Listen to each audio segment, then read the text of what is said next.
Channel, terutama dalam program Renungan Kristen pada episode kali ini. Dan mari Bapak Ibu jemaat Tuhan, sahabat-sahabat Gizia Channel dimanapun Bapak Ibu berada, kita siapkan hati kita, Bapak Ibu siapkan HP-nya ataupun Alkitabnya, catatannya untuk sama-sama kita belajar firman Tuhan pada episode kali ini. Shalom Bapak Ibu, jemaat Tuhan, sahabat Gizia Channel dimanapun Bapak Ibu berada. Bagaimana kabarnya? Doa saya Bapak Ibu agar selalu diberkati Tuhan, selalu sehat, selalu kuat, selalu dalam lindungan dan berkat Tuhan. Nah, pada episode kali ini dalam program Renungan Kristen, mari Bapak Ibu, saya mengajak Bapak Ibu jemaat Tuhan, sahabat Gizia, untuk kita sama-sama belajar firman Tuhan. Sama-sama kita akan merenungkan firman Tuhan pada episode kali ini. Namun sebelumnya, kita siapkan hati kita akan awali Renungan Kristen ini di dalam doa. Ambil bersikap hati Bapak Ibu, satukan hati kita bersatu dalam doa. Kami ucap syukur Bapa, kami berterima kasih kesempatan yang indah ini dalam video ini Tuhan, kami kembali Tuhan kumpulkan dan kami Tuhan kembali izinkan untuk sama-sama belajar kembali firman-Mu Tuhan. Maka pada kali ini Tuhan, berikan hati kami hati seorang murid yang mau diajar, dididik, ditegur, dihibur melalui kebenaran firman-Mu. Kami percaya di balik firman-Mu yang akan disampaikan ada kuasa yang besar, ada mujizat, pengharapan, bahkan jalan keluar bagi setiap kami Tuhan.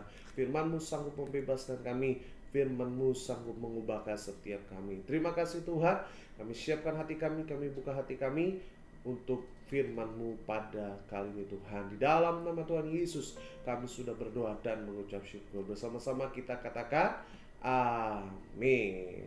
Puji nama Tuhan Yesus. Bapak Ibu, mari sama-sama kita akan belajar firman Tuhan. Kita akan share firman Tuhan Renungan Kristen pada episode kali ini.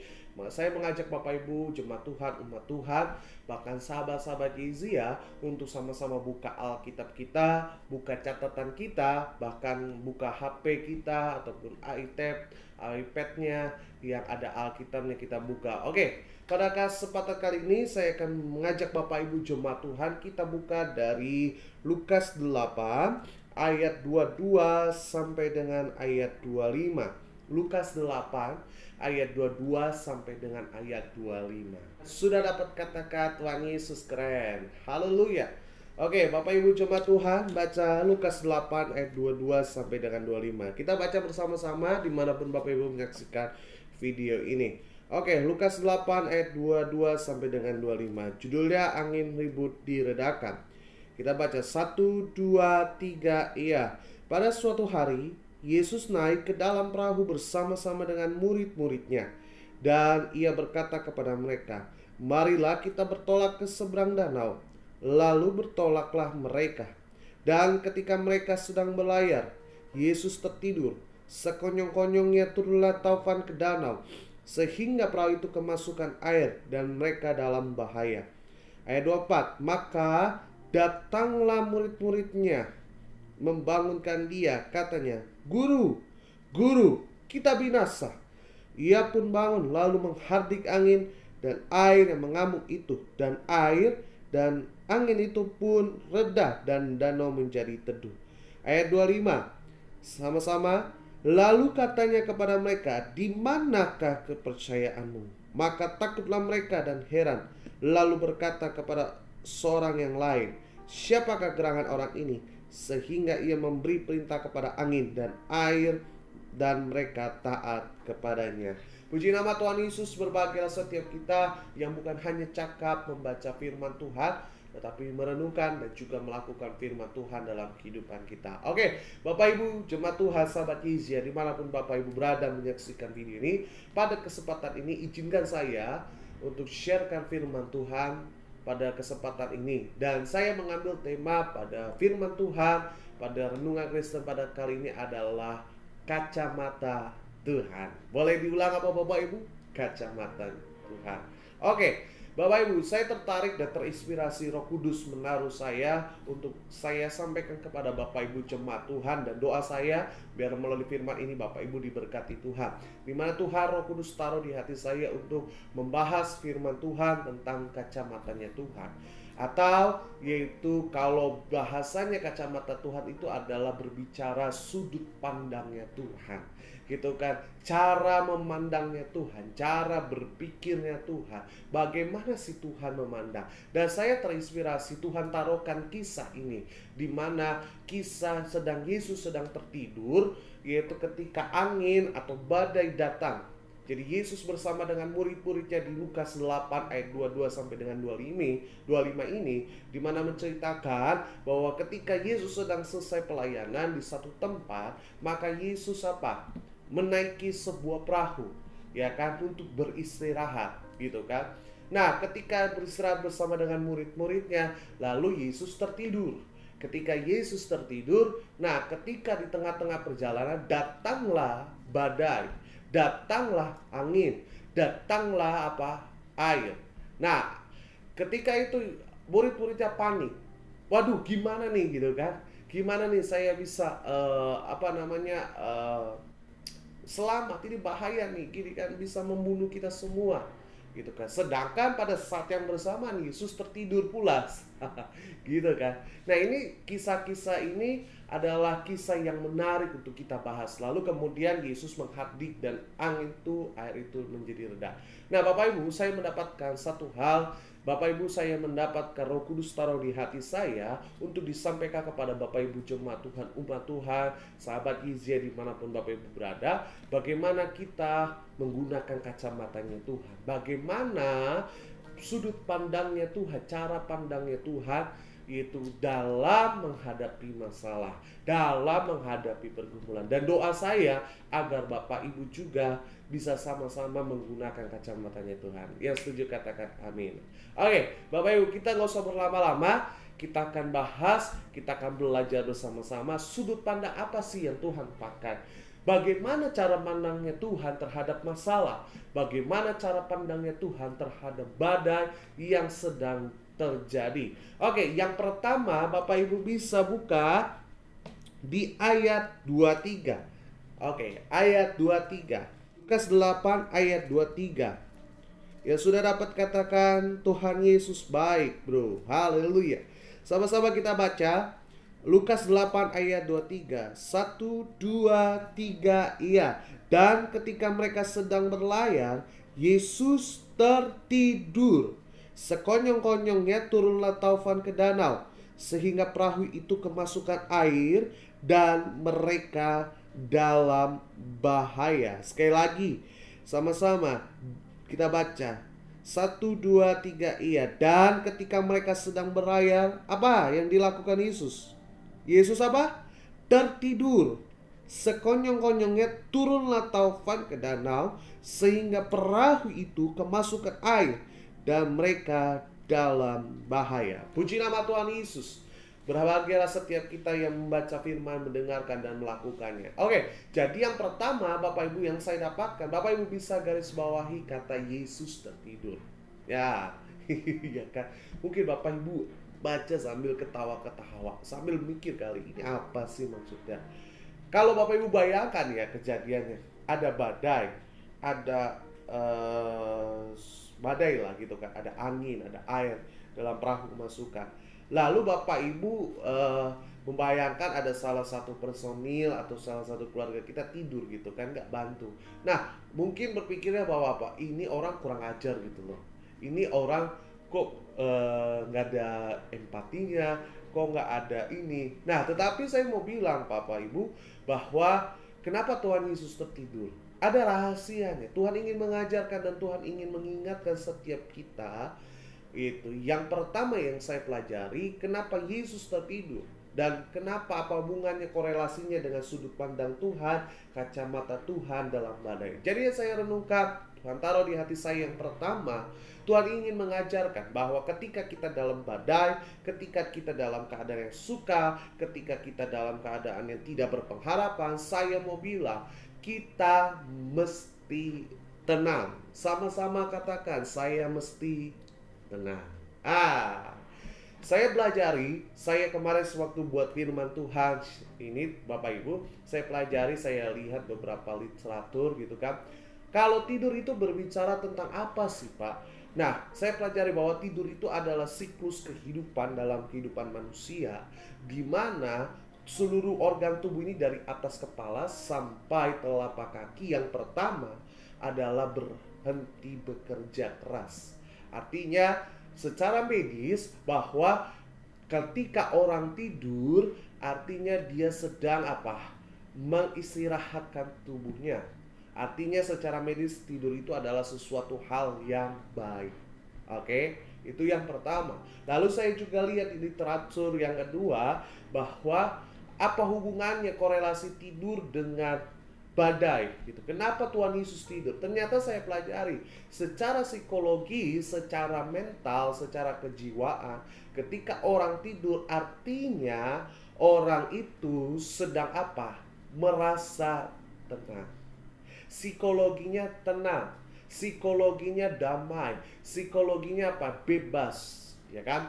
Makanya ketika orang ada masalah, ketika orang sudah burn out gitu kan, makanya ada orang yang bilang udah tidur aja, istirahat aja gitu kan, gak usah dipikir, istirahat aja. Kenapa? Ketika dalam keadaan tidur artinya jiwa kita ditenangkan, jiwa kita tenang. Nah, makanya saya bilang yang pertama yang saya dapatkan bahwa apa Bapak Ibu? Tuhan Yesus memandang badai, Tuhan Yesus memakai kacamatanya ketika memang dalam badai, ada pergumulan, ada tantangan, tapi dia tenang. Nah, Tuhan Yesus ingin mengajarkan setiap kita Bapak Ibu. Pak, Bu, dengar saya baik-baik. Ketika kita ada masalah, ketika kita ada pergumulan, Tuhan mau kita itu tenang dalam menghadapi masalah.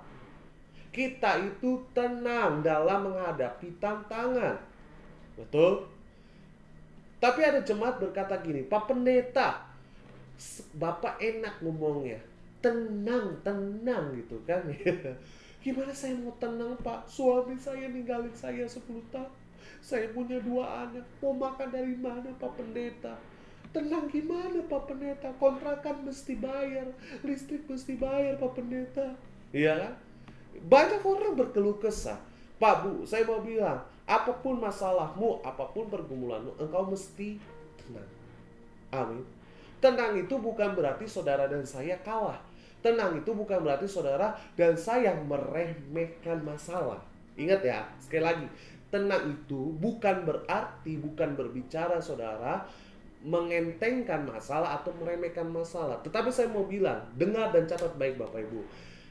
Tenang itu artinya saudara sedang mencari solusi terhadap masalahmu dengan cara yang bijak.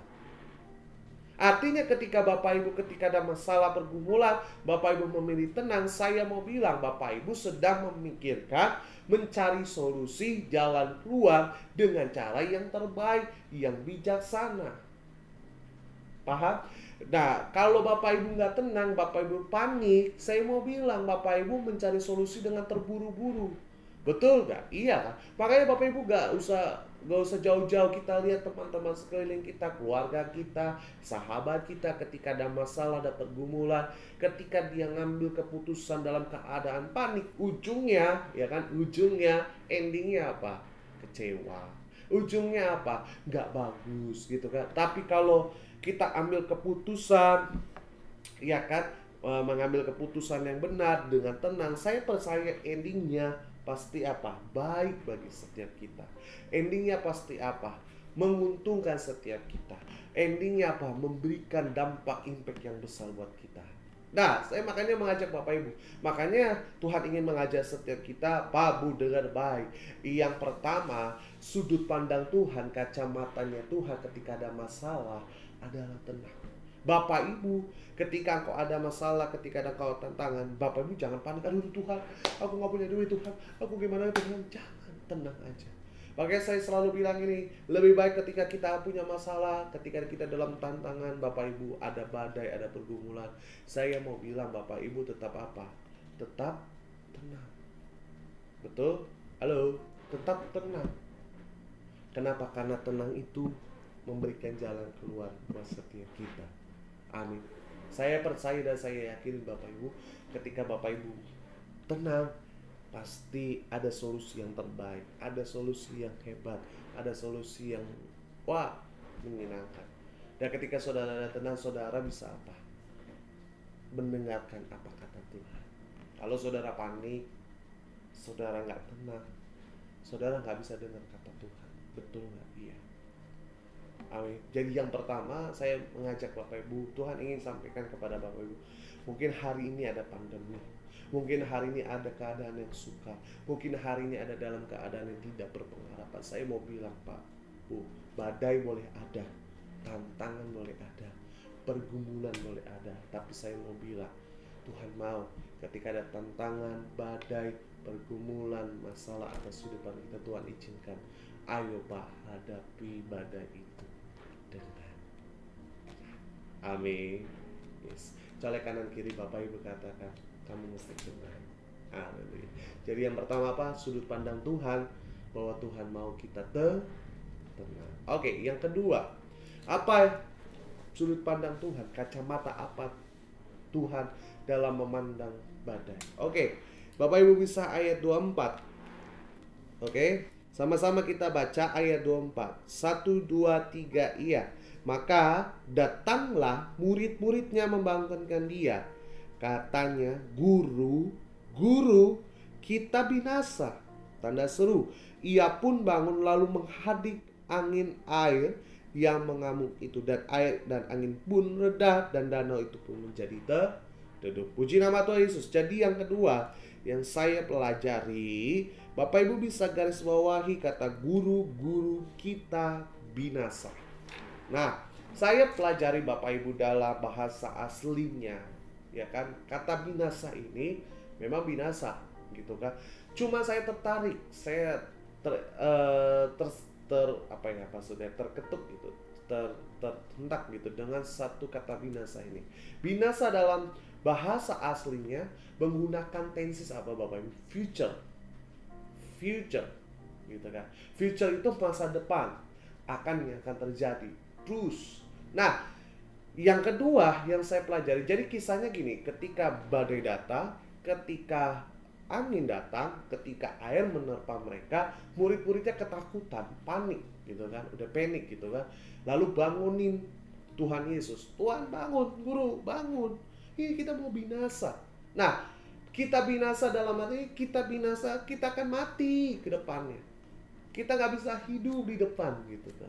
Nah, jadi yang kedua yang saya pelajari Bapak Ibu, sudut pandang Tuhan adalah berpikir positif. Sama-sama katakan, saya harus berpikir positif. Amin. Nah, beda dengan muridnya. Tuhan Yesus beda dengan muridnya. Kalau muridnya memandang ke depan dengan berpikir negatif, negative thinking.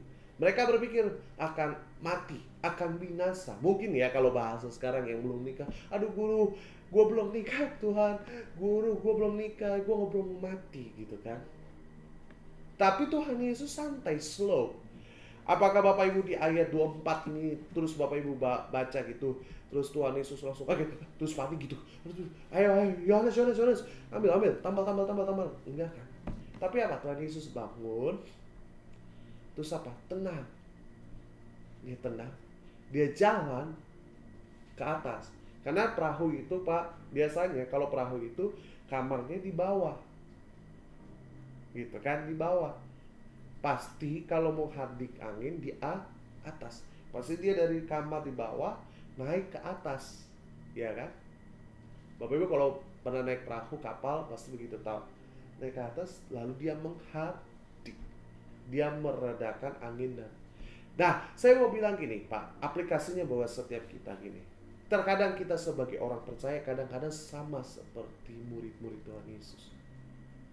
Jalan bersama dengan Tuhan Yesus, sudah jadi Kristen lama, udah jadi orang percaya lama. Tapi ketika ada masalah, ketika ada badai, tantangan, terkadang kita pun suka memakai kacamata dengan cara berpikir negatif. Nah, Tuhan mau boleh ada masalah, boleh ada pergumulan, boleh ada tantangan, tapi Tuhan mau kita berpikir positif. Bilang sama Bapak Ibu, setiap masalah yang kita alami, pasti ada jalan keluar. Cuman terkadang kitanya nggak bisa lihat jalan keluar. Kok bisa Pak Pendeta? Karena kenapa? Karena kita memakai kacamata kita bahwa setiap masalah berakhir dengan negatif. Betul nggak? Iya. Misal contoh, saya kasih contoh ya. Misalnya Bapak Ibu divonis oleh dokter, Pak, maaf ya, Bapak umurnya cuma 10 bulan lagi. Bapak kanker stadium 4. Gitu kan? Bapak Ibu ketika ada masalah dengar vonis seperti itu apa? Langsung berpikir negatif. Ya, gue mau mati dong. Ya, gue mau mati dong. Hidup gue bentar dong. Percuma gue begini dan begini. Iya kan? Iya kan? Iya. Akhirnya apa? Ketika engkau jalani, engkau letih lesu. Ketika engkau jalani hidup, engkau apa? Beban berat. Saya mau bilang sama Bapak Ibu, Pak Bu, kita harus memandang masalah dengan berpikir positif, bukan negatif. Karena kalau saudara dan saya berpikir positif, Bapak Ibu bisa melihat mujizat. Kalau Bapak Ibu berpikir negatif, Bapak Ibu nggak bisa lihat mujizat. Begitu. Makanya banyak orang-orang Kristen hari-hari ini kelihatannya nggak lihat mujizat. Gitu kan. Tuhan jahat, Tuhan nggak kasih mujizat sama aku. Bukan Tuhan yang jahat. Bukan Tuhan gak mau kasih mujizat, tapi masalahnya saudara dan saya memakai cara berpikir, sudut pandang kita adalah sudut pandang negatif. Aduh, aku binasa deh, aku mati deh, aku gak bisa diberkati, aku jadi miskin deh. Kata malaikat, tabokin deh. Iya kan? Padahal Tuhan udah janji. Lu lihat masalah ini adalah sesuatu yang baik. Tuhan kasih mujizat. Gitu kan? Makanya saya bilang, Pak, Bu, dengar baik sama saya. Kita belajar perbedaan Tuhan Yesus dan muridnya. Apa? Kalau Tuhan Yesus memandang angin, memandang badai, pada saat itu adalah dengan cara sudut pandang dia berpikir positif. Tenang, angin pasti reda. Tenang, angin pasti akan selesai, akan berlalu. Tapi murid-muridnya berpikir apa? Aduh, angin ini makin besar. Nanti kalau makin besar, kapal ini goyang. Kalau kapal ini goyang, nanti kapal ini hancur. Kalau kapal ini hancur, kita mati. Gitu kan? Iya. Kadang-kadang kita seperti murid-murid Tuhan Yesus, memikirkan yang negatif. Makanya saya bilang, Pak Bu, ada badai boleh, ada masalah boleh, terutama dalam sekarang pandemi. Memang kita ngadepin pandemi, tapi berpikirlah positif. Berpikirlah yang baik. Firman Tuhan katakan, pikirkanlah yang baik, yang manis didengar, yang indah, ya kan? Yang gak pernah kau pikirkan Tuhan sediakan bagi setiap kita. Nah, pikirin itu, jangan pikirin yang negatif. Saya banyak, Pak Bu, saya kesaksian ini, banyak cerita jemaat-jemaat umat-umat Tuhan. Saya banyak membandingkan komparasi antara jemaat yang berpikir positif dan tidak negatif selama pandemi. Orang yang jemaat pandemi yang berpikir negatif bilang Tuhan jahat, Tuhan gak peduli, Tuhan begini, Tuhan gak sayang sama gua, gitu kan. Tapi beda dengan jemaat yang berpikir positif. Jemaat yang berpikir positif, pikirannya apa? Pak Pendeta, puji Tuhan, Pak Pendeta, saya bersyukur di tengah pandemi begini, saya bisa Tuhan izinkan buka usaha yang baru, Tuhan kasih kreativitas yang baru, Tuhan kasih inovasi yang baru. Beda kan? Padahal dua orang ini sama-sama menjalani kisah pandemi. Dua orang ini sama-sama mengalami di PHK, ya kan? Dua golongan orang ini sama-sama mengalami kesusahan ekonomi. Cuman bedanya kalau si jemaat yang berpikir satu ini adalah berpikir positif. Akhirnya berpikir positif itu menghasilkan mujizat. Sedangkan orang yang berpikir negatif, gak lihat mujizat, hidupnya begitu-begitu aja. Amin. Makanya di tengah pandemi ini saya mau bilang, Pak, kita gunakan kacamata Tuhan dalam kehidupan kita. Apa? Lihat masalah, lihat badai, bahwa itu mendatangkan kebaikan buat setiap kita. Dan lihat masalah, bukan masalah itu membuat saudara dan saya mati, tapi membuat saudara dan saya bisa lihat kemuliaan Tuhan, dan saudara dan saya bisa tetap hidup. Amin. Saya mau bilang ini yang poin kedua terakhir, bahwa apa Bapak Ibu? Masalah nggak ada yang bisa tidak diselesaikan. Semua masalah bisa diselesaikan. Cuma sekali lagi, respon hati kita, cara pandang kita lah yang menentukan masalah ini bisa selesai atau enggak. Yang setuju katakan amin. Oke, yang terakhir, yang ketiga, ayat 25. Saya bacakan 1, 2, 3. Iya, lalu katanya kepada mereka, di manakah kepercayaanmu? Maka takutlah mereka dan heran, lalu berkata ke seorang kepada yang lain, siapakah gerangan orang ini sehingga ia memberi perintah kepada angin dan air dan mereka taat kepadanya. Puji nama Tuhan Yesus. Yang ketiga, yang terakhir Bapak Ibu, saya mau ngajarkan begini. Saya mau sharingkan bahwa apa sudut pandang apa yang Tuhan ingin sharingkan dan Tuhan mau buat setiap kita. Yang ketiga, saya pelajari bahwa apa Tuhan mau ketika kita hadapi badai, kita pakai sudut pandang Tuhan adalah kita punya tetap iman yang teguh. Sama-sama katakan iman yang teguh. Makanya Tuhan tanya, di manakah kepercayaanmu? Kepercayaan ini dalam bahasa Yunani-nya digunakan kata pistis. Sama-sama katakan pistis. Pistis itu adalah iman.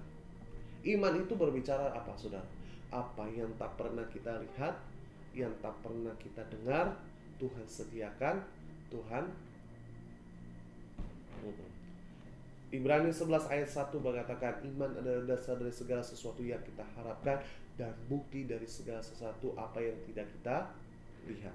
Jadi gini Pak, hadapi badai. Memang hari ini kita hadapin badai, memang hari ini keadaan sukar, tapi saya mau bilang, Tuhan mau kita harus punya iman. Iman itu berbicara juga, pertama adalah kepercayaan kita sama Tuhan, menyerahkan diri kita sama Tuhan. Yang kedua, bahwa apa? Iman itu berbicara tentang apa? Saudara dan saya lihat hari depan, tatap ke depan, bahwa Tuhan itu Tuhan yang hidup, Tuhan yang sanggup menolong, Tuhan yang sanggup membela kita. Gitu. Nah, makanya saya bilang Pak, hari-hari ini saya mengajak Bapak Ibu umat Tuhan, jemaat Tuhan, sahabat Yesia, bahwa apa? Kita harus hadapi hidup ini dengan iman. Masalah harus dilawan dengan iman yang teguh, bukan iman yang koyak, bukan iman yang loyo. Kalau ada masalah Bapak Ibu, kalau punya iman yang teguh, Bapak Ibu apa? Bukannya loyo, tapi apa? Semangat. Jangan ketika ada masalah, misalnya dokter vonis engkau sakit parah, kanker, Bapak Ibu langsung loyo gitu kan, langsung nggak beraktivitas, orang nggak berpengharapan. Jangan. Bapak Ibu sekalipun ada masalah, pergumulan, Bapak Ibu harus apa? Tetap semangat. Karena kenapa? Ketika engkau bersemangat, ketika engkau tetap melakukan yang terbaik, artinya engkau sudah mempercayakan itu sama Tuhan. Dan engkau percaya penuh sama Tuhan bahwa Tuhan yang kita sembah itu Tuhan yang gak pernah mengecewakan, Tuhan yang tidak pernah gagal dalam menepati janjinya. Amin. Iya, saya makanya mengajak Bapak Ibu, makanya ketika kita ada masalah, ketika ada pergumulan, hadapi masalah itu, lawan masalah itu, jangan kabur. Banyak hari-hari ini orang Kristen kabur, lari dari masalah. Saya mau bilang, lari dari masalah gak membuat engkau beres dengan masalahmu. Amin. Kalau masalahmu mau selesai, saya mau bilang, lawan itu masalah, bukan kabur. Kalau masalah kita mau selesai, lawan itu masalah, sampai engkau apa? Menang.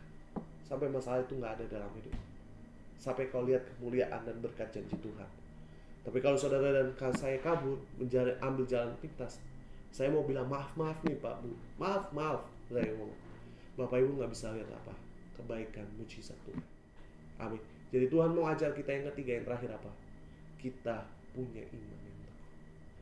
Amin. Hari ini doa saya Bapak Ibu belajar dari kisah ini, kita memakai kacamatanya kita. Ada masalah, ada pergumulan, ada tantangan, ada pandemi, tapi pakailah kacamatanya Tuhan, bukan kacamata kita sendiri.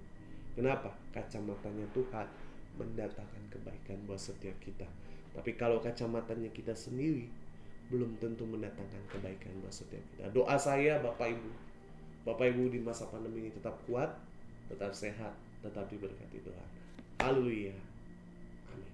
Puji nama Tuhan Yesus. Bapak Ibu, kita telah belajar firman Tuhan, kita telah share firman Tuhan. Kiranya firman Tuhan yang kita telah pelajari pada hari ini itu dapat bisa menjadi kekuatan buat setiap kita. Oke, Bapak Ibu, kita sama-sama kita akan berdoa pada episode kali ini. Kita bersatu dalam doa. Kami ucap syukur Tuhan pada kesempatan yang indah ini kami telah mendengarkan kebenaran firman-Mu. Biarlah setiap firman Tuhan yang telah ditaburkan, tertanam, berakar, bertumbuh dalam kehidupan kami, sehingga kami menjadi pelaku-pelaku firman-Mu dimanapun kami berada Bapa. Terima kasih Tuhan, berkati setiap umat Tuhan, jemaat Tuhan, sahabat Gizi yang menyaksikan video ini. Doaku agar mereka selalu diberkati dalam perlindungan, dalam penyertaan pemeliharaan Tuhan. Apa yang menjadi doa, apa yang menjadi pergumulan mereka, Tuhan dengar, Tuhan jawab, Tuhan jawab setiap kerinduan mereka. Terima kasih Tuhan, terima kasih Bapa. Kami berdoa buat bangsa negara yang kami kasihi, bangsa Indonesia ini Tuhan, dalam damai sejahtera Allah, shalom Allah memenuhi bangsa ini Tuhan. Memberkati pemerintahan dari atas sampai terbawah dalam hikmat, dalam pimpinan Engkau Tuhan, agar pimpinan bangsa ini punya roh takut akan Tuhan, kebijaksanaan, agar bisa memimpin bangsa ini sesuai dengan kehendak-Mu Bapa. Terima kasih Tuhan, terima kasih Bapa. Kami akan terima berkat pada kesempatan ini. Mari Bapak Ibu angkat kedua tangan kita, terimalah berkat pada kesempatan ini. Aminkan setiap perkataan berkat pada siang hari ini. Tuhan memberkati engkau dan melindungi engkau. Tuhan menyinari engkau dengan wajahnya dan memberi engkau kasih karunia. Tuhan menghadapkan wajahnya kepadamu dan memberi engkau damai sejahtera. Mari terimalah berkat yang sempurna serta persekutuan yang manis dari Roh Kudus menyertai kita mulai hari ini sampai kedatangan Tuhan Yesus menjemput kita di awan-awan, sehingga kita menjadi mempelai Kristus yang siap pesta di dalam kerajaan surga. Sambut berkat ini hanya di dalam satu nama yang penuh kuasa, dalam nama Tuhan Yesus. Kami sudah berdoa dan mengucap syukur. Bersama-sama kita katakan amin. Puji nama Tuhan Yesus. Bapak Ibu, kita telah ada di ujung dari renungan Kristen ini. Saya cuma bilang Bapak Ibu tetap semangat, tetap bersukacita, jangan putus asa. Karena kenapa? Tuhan selalu menyertai dan mengasihi setiap kita. Sampai jumpa dalam video-video selanjutnya di channel ini yang tentu akan memberkati Bapak Ibu dan Tuhan Yesus memberkati kita semua. Shalom.